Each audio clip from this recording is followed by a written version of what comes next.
Whoa. I'm running short of words right now, but I cannot afford this because I have to speak.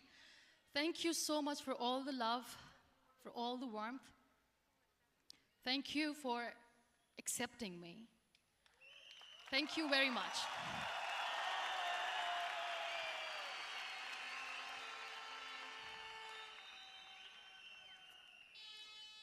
Well, I always start my talk with a disclaimer. And that disclaimer is that I've never claimed to be a motivational speaker. Yes, I do speak, but I feel more like a storyteller because wherever I go, I share a story with everyone. Well, it is a story of a woman whose perfectly imperfect life made her who and what she is today. It's the story of a woman who, in pursuit of her dreams and aspirations, made other people realize that if you think that your life is hard and you're giving up on that because you think your life is unfair, think again. Because when you think that way, you are being unfair to your own self. It's the story of a woman who made people realize that sometimes problems are not too big. We are too small because we cannot handle them.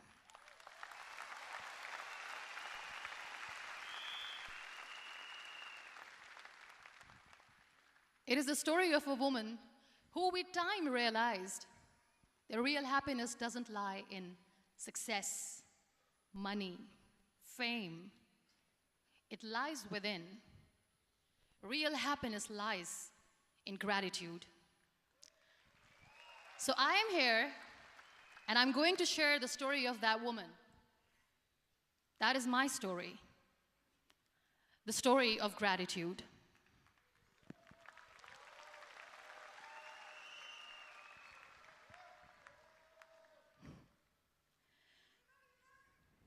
I love you too. I love you all.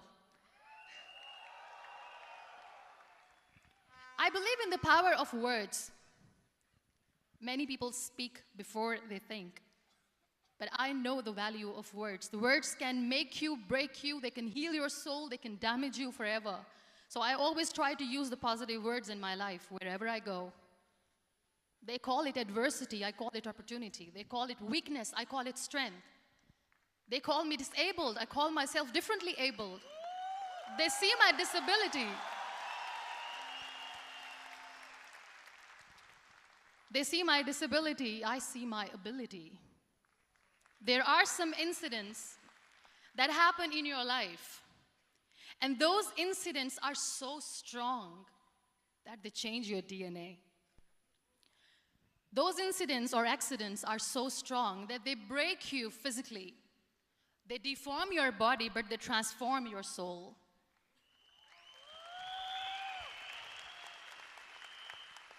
Those incidents break you, deform you, but they mold you into the best version of you. And the same thing happened to me. And I'm going to share what exactly happened to me. I was 18 years old when I got married. And this thing I'm sharing for the very first time on an international level. I was 18 years old when I got married. I belonged to a very conservative family, a Baloch family, where good daughters never say no to their parents. My father wanted me to get married. And all I said was, if that makes you happy, I'll say yes. And of course, it was never a happy marriage. Just about after 2 years of getting married, about 9 years ago, I met a car accident. Somehow my husband fell asleep and the car fell in the ditch. He managed to jump out, saved himself. I'm happy for him. But I stayed inside the car and I sustained a lot of injuries. The list is a bit long. Don't get scared. I'm perfectly fine now. Radius ulna of my right arm were fractured. The wrist was fractured. Shoulder bone and collarbone were fractured. My whole rib cage got fractured. And because of the rib cage injury, lungs and liver were badly injured. I couldn't breathe. I lost urinary bowel control. That's why I have to wear the bag wherever I go. But that injury that changed me and my life completely as a person and my perception towards living my life was the spine injury. 3 vertebrae of my backbone were completely crushed, and I got paralyzed for the rest of my life.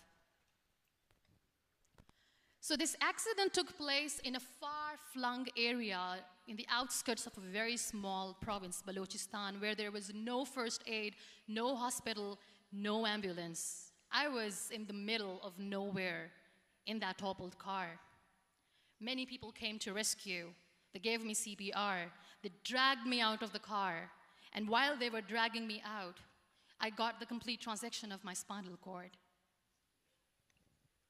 And now there was this debate going on. Should we keep it here? She's going to die. Where should we go? There is no ambulance. There was this 4-wheeler Jeep standing in the corner of the street. They said, put her in the back of the Jeep and take her to the hospital, which is 3 hours away from this place. And I still remember that bumpy ride. I was all broken. They threw me at the back of the Jeep and they rushed me to the hospital. That is where I realized that my half body was fractured and half was paralyzed. I finally ended up in a hospital where I stayed for 2.5 months. I underwent multiple surgeries. Doctors have put a lot of titanium in my arm. There's a lot of titanium at my back to fix my back. That's why people in Pakistan call me the Iron Lady of Pakistan.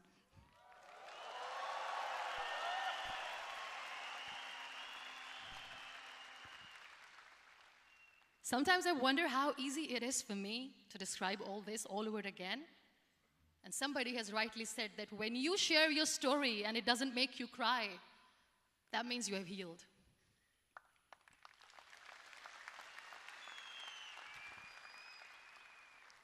Those 2.5 months in the hospital were dreadful. I will not make up stories just to inspire you. I was at the verge of despair.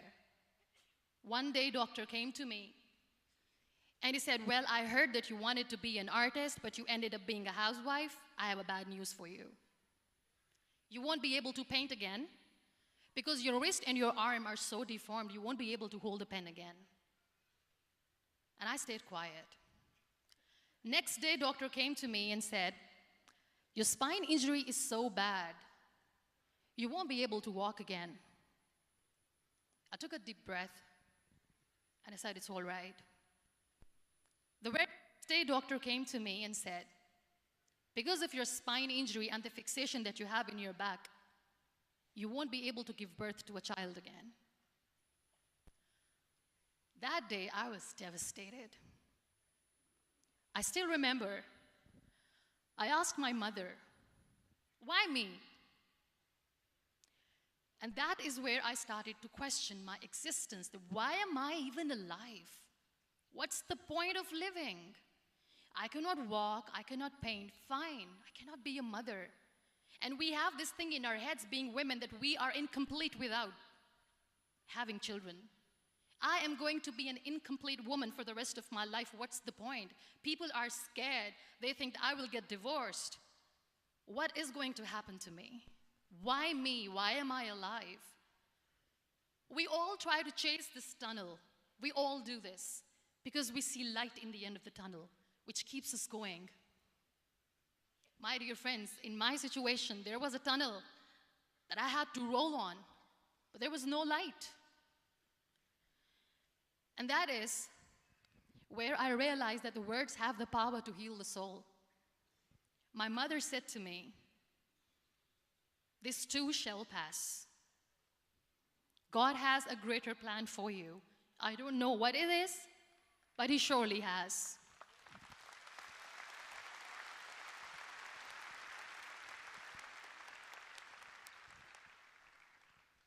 And in all that distress and grief, somehow or the other, those words were so magical that they kept me going. I was trying to put that smile on my face all the time, was hiding. It was so hard to hide the pain, which was there. But all I knew was that if I will give up, my mother and my brothers will give up too.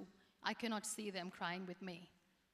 So what kept me going was, one day I asked my brothers, I know I have a deformed hand, but I'm tired of looking at these white walls in the hospital and wearing these white scrubs. I'm getting tired of this. I want to add more colors to my life. I want to do something. Bring me some colors. Bring me some small canvas. I want to paint. So the very first painting I made was on my deathbed, where I painted for the very first time. It was not just an art piece or just my passion. It was my therapy. What an amazing therapy it was. Without uttering a single word, I could paint my heart out. I could share my story. People used to come and say, what lovely painting, so much color. Nobody could see the grief in it. Only I could. So that's how I spent 2.5 months in my hospital, crying, never complaining or whining, but painting. And then I was discharged, and I went back home.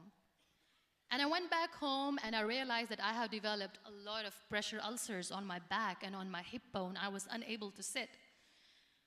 There were a lot of infections in my body, a lot of allergies. So doctors wanted me to lie down on the bed straight for not 6 months, for not 1 year, for 2 years. I was bedridden, confined in that one room, looking outside the window, listening to the birds chirping, and thinking maybe there will be a time when we'll be going out with the family and enjoying the nature. That was the time where I realized how lucky people are, but they don't realize. That is the time where I realized that the day I'm going to sit, I'm going to share this pain with everyone to make them realize how blessed they are, and they don't even consider them lucky. There are always turning points in your life. There was a rebirth day that I celebrated. After 2 years and 2.5 months, when I was able to sit on a wheelchair, that was the day when I had the rebirth. I was a completely different person. I still remember the day I sat on the wheelchair for the first time, knowing that I'm never going to leave this, knowing that I won't be able to walk for the rest of my life. I saw myself in the mirror, and I talked to myself. And I still remember what I said. I cannot wait for a miracle to come and make me walk. I cannot sit in the corner of the room crying, cribbing, and begging for mercy because nobody has time. So I have to accept myself the way I am. The sooner, the better. So I applied the lip color for the first time.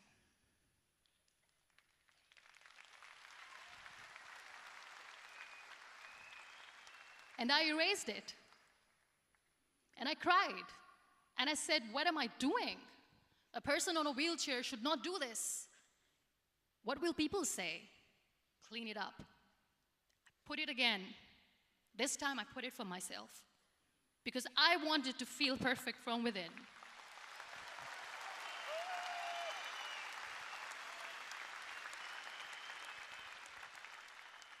And that day I decided that I'm going to live life for myself. I am not going to be that perfect person for someone. I am just going to take this moment and I will make it perfect for myself. And you know how it all began? That day I decided that I'm going to fight my fears. We all have fears. Fear of unknown, fear of known, fear of losing people, fear of losing health, money. We want to excel in career, we want to become famous, we want to get money. We are scared all the time. So I wrote down one by one all those fears. And I decided that I'm going to overcome these fears one at a time. You know what was my biggest fear? Divorce. I couldn't stand this word. I was trying to cling on to this person who didn't want me anymore, but I said no. I have to make it work. But the day I decided that this is nothing but my fear, I liberated myself by setting him free. And I made myself emotionally so strong that the day I got the news that he's getting married, I sent him a text that I'm so happy for you and I wish you all the best. And he knows that I pray for him today.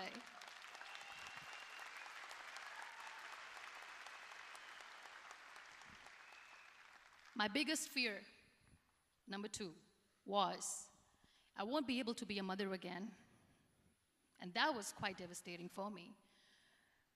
But then I realized there are so many children in the world, all they want is acceptance. So there is no point of crying, just go and adopt one. And that's what I did.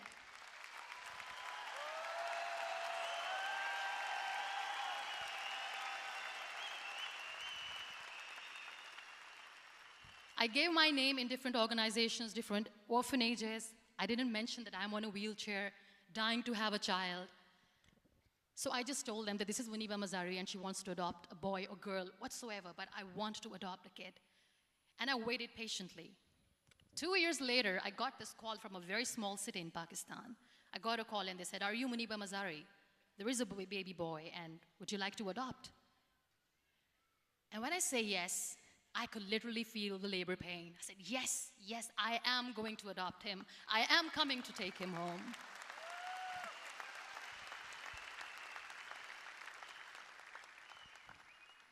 And when I reached there, the man was sitting and he was looking at me from head to toe.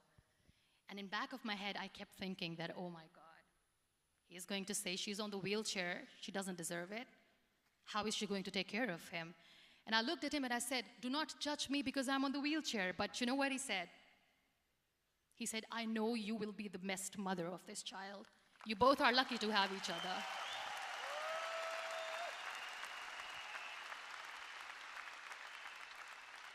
And that day, I was 2 days old, and today he's 6.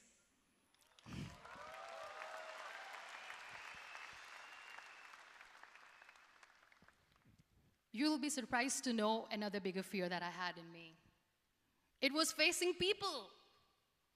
I used to hide myself from people. When I was on bed for 2 years, I used to keep the door closed. I used to pretend that I'm not going to meet anyone, tell them that I'm sleeping. You know why? Because I couldn't stand that sympathy that they had for me. They used to treat me like a patient. When I used to smile, they used to look at me and say that, you're smiling, are you okay? I was tired of this question being asked, are you sick? Well, a lady yesterday at the airport asked me, are you sick? And I said, well, besides the spinal cord injury, I'm fine, I guess.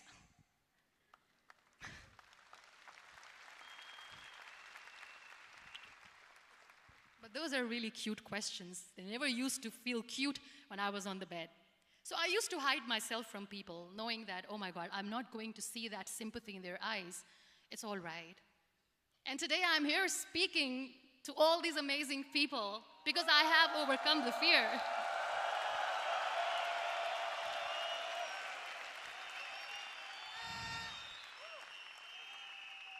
You know, when you end up being on the wheelchair, what's the most painful thing? That's another fear that people on the wheelchair or the people who are differently abled have in their hearts, but they never share. I'll share that with you. The lack of acceptance. People think that they will not be accepted by the people because we, in the world of perfect people, are imperfects. So I decided that instead of starting an NGO for disability awareness, which I know will not help anyone, I started to appear more in public. I started to paint.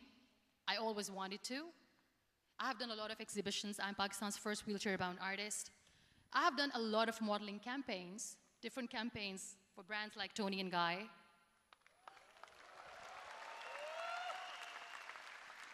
I have done some really funny, breaking the barriers kind of modeling. There was this one by the name Clown Town where I became a clown because I know that clowns have hearts too. And then I also decided that if I really want to make the difference, I am not going to let people use me for their polio campaigns where they will make you a victim and an emblem of misery and mercy and will say that, you know what, give polio drops to your children or they'll become like this girl. I decided that I'm going to join the national TV of Pakistan as an anchor person, and I've been doing a lot of shows for the last 3 years.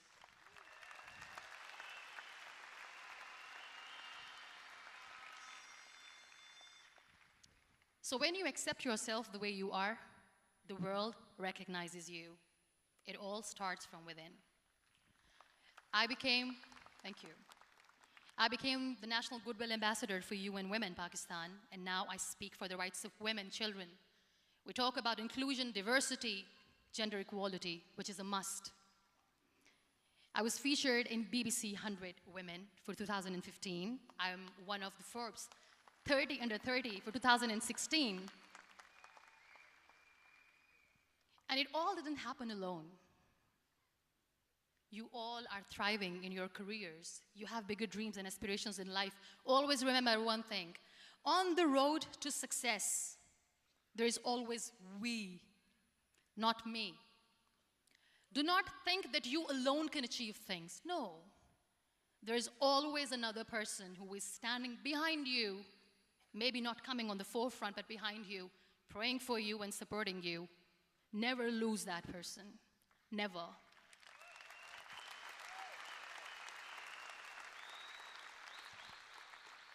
No matter how much I say that I couldn't find a hero, so I became one, I still want to recognize those 3 people in my life who literally changed my life completely, and I get inspiration from them every single day.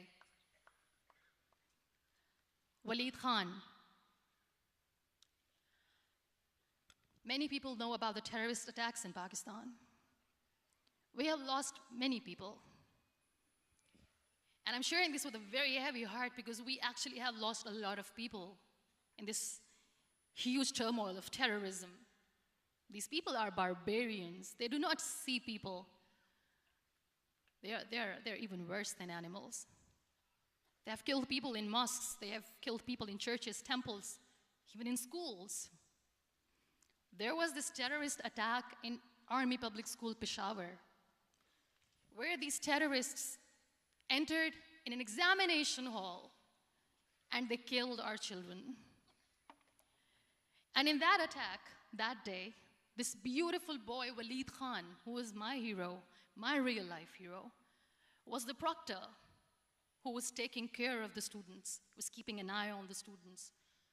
Those barbarians shot him 3 times in the face, 5 times on his body, and he fell down. I was asked to give a talk in the school after a week of that terrorist attack.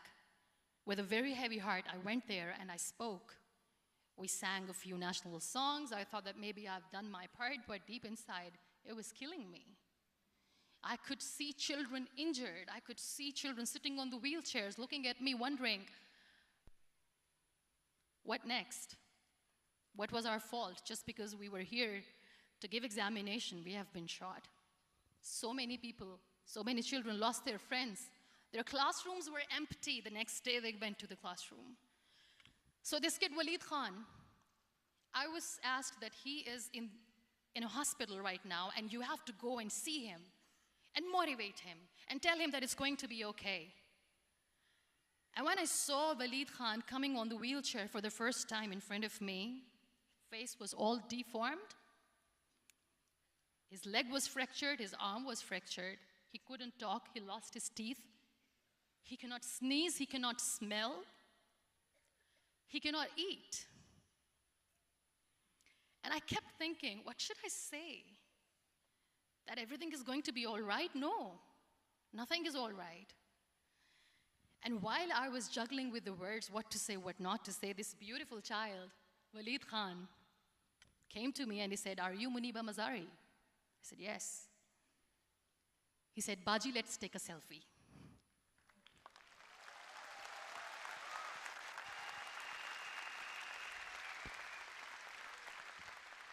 And with that beautiful, toothless smile of Waleed Khan, we took that beautiful selfie that I still have with me.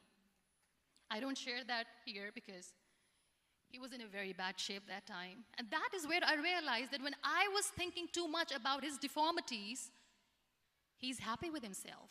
He doesn't even care. Because today he goes in the same school, and when somebody asks him that what happened to your face, why so many scars, you know what he says? "These scars are my medals and I wear them with pride."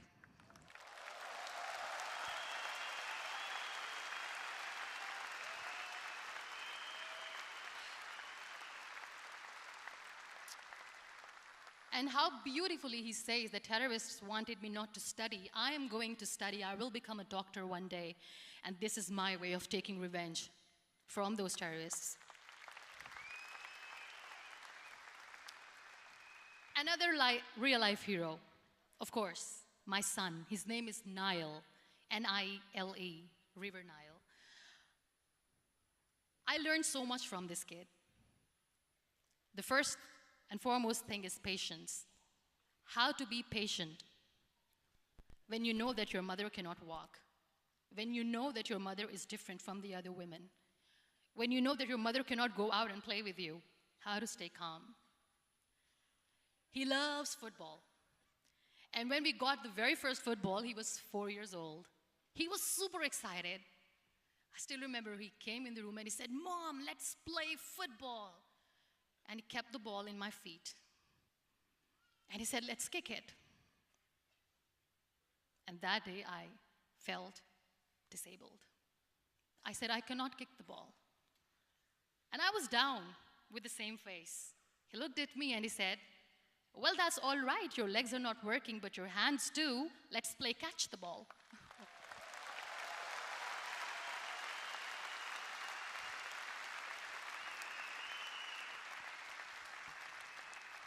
You know what? That day he made me realize that when you think your glass is half empty, come on, your glass is half full.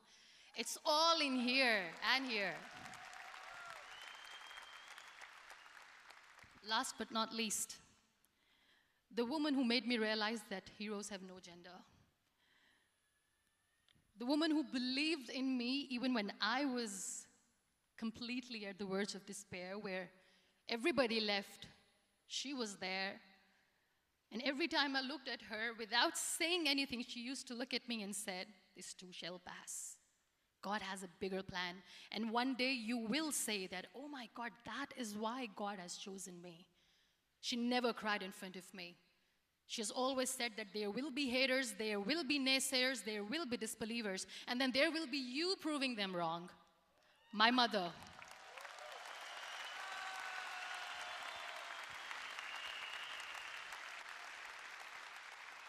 Whatever I am today, I'm nothing without her. I'm nothing without her. Thank you, Mama. I wish you were here. Thank you for making me who I am today.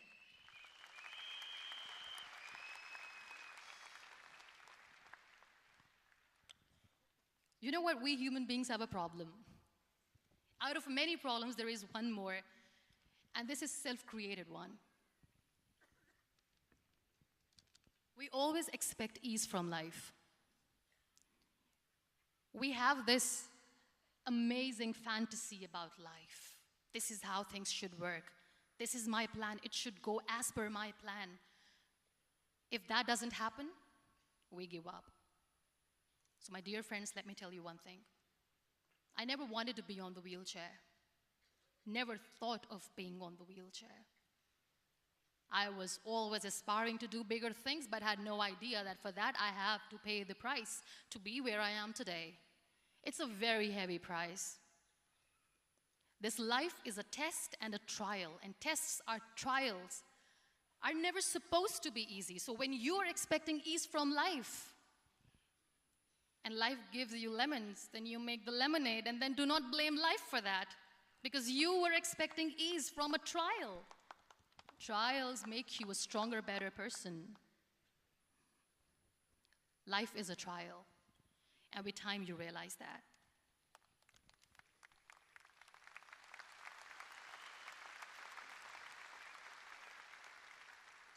It is okay to be scared.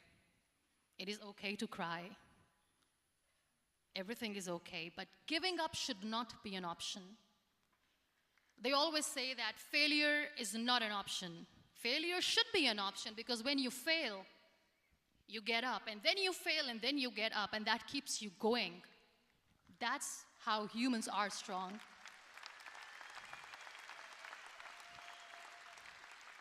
Failure is an option, should be an option, but giving up is not. Never. We have this thing in minds. We call it perfection.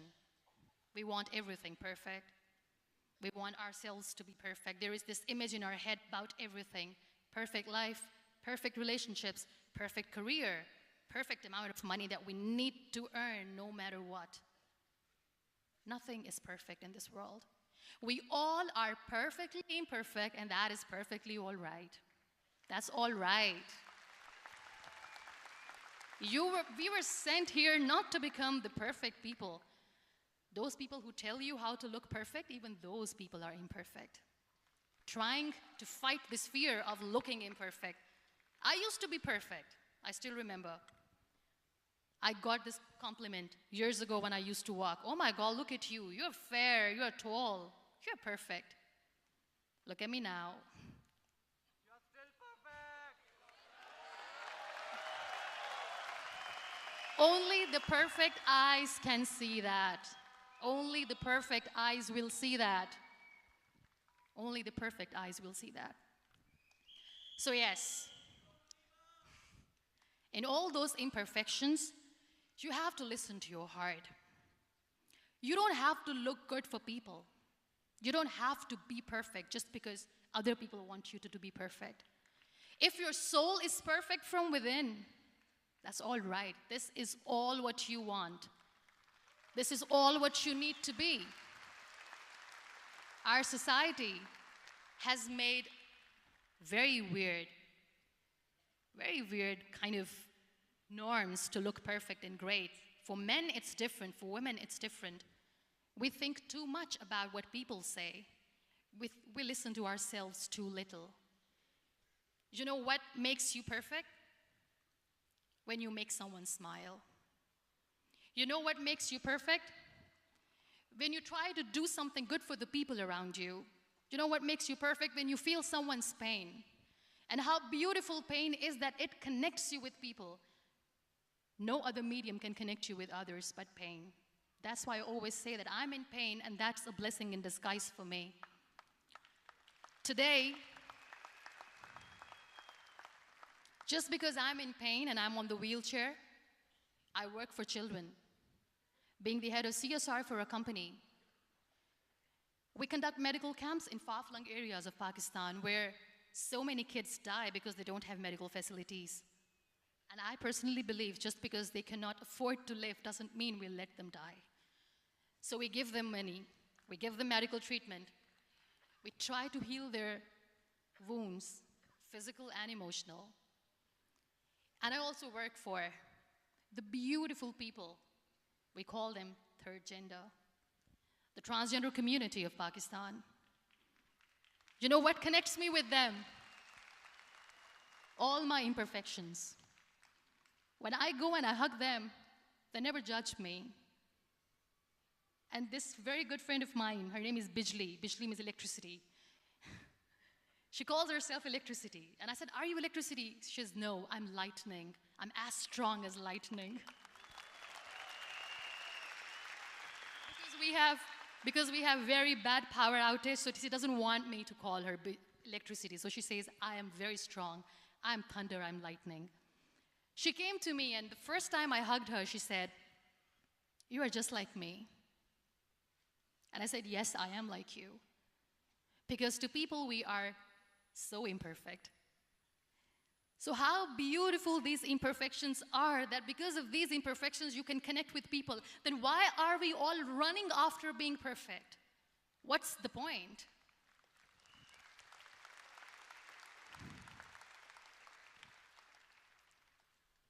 Every time I go in public, I always smile. It's always a big toothy smile on my face, and people ask me, don't you get tired of smiling all the time? What's the secret? I always say one thing, that I have stopped worrying about the things that I have lost, the people that I have lost. Things and people who were meant to be with me are with me. And sometimes, somebody's absence makes you a better person. Cherish their absence. It's always a blessing in disguise. I always say that people are so lucky they don't even realize. You must be thinking, okay, you're lucky in what sense? Well, the breath that you just took was a blessing. Embrace it.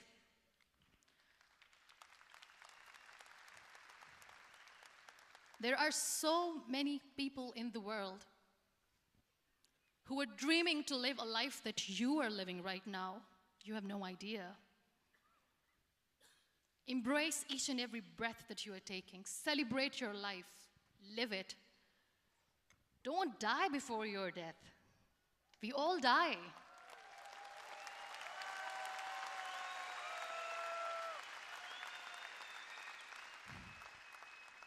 We live this one routine of a day for 75 years and we call it life.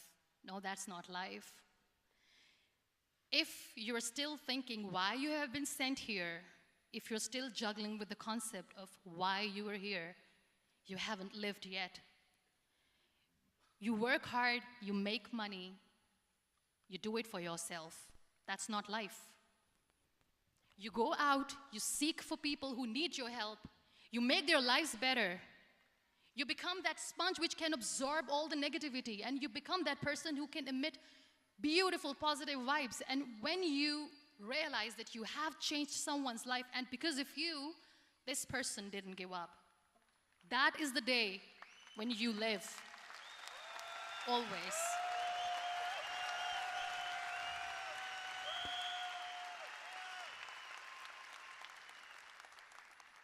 We were talking about gratitude, why I smile all the time. I cry all night when nobody sees me, because I'm a human and I have to keep the balance. And I smile all day because I know that if I will smile, I can make people smile. That keeps me going.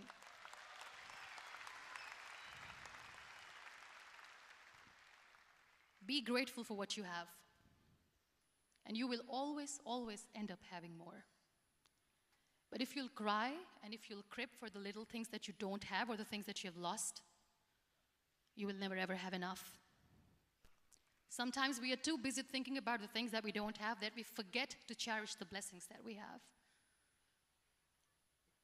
I'm not saying that I'm not healthy and that makes me unlucky, but yes, it is hard. It is hard when I say that I cannot walk. It is hard to say when I wear this bag. It hurts.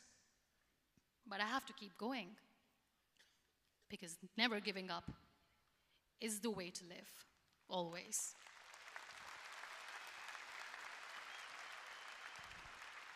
So I'll end my talk on a very short note. Live your life fully. Accept yourself the way you are. Be kind to yourself. Be kind to yourself. I'll repeat, be kind to yourself, and only then you can be kind to others. Love yourself and spread that love. Life will be hard. There will be turmoils. There will be trials, but that will only make you stronger. Never give up. The real happiness doesn't lie in money or success or fame. I have this all. I never wanted this. Real happiness lies in gratitude. So be grateful, be alive, and live every moment. Thank you so much, everyone. Thank you. We Malaysia. Muniba Mazari.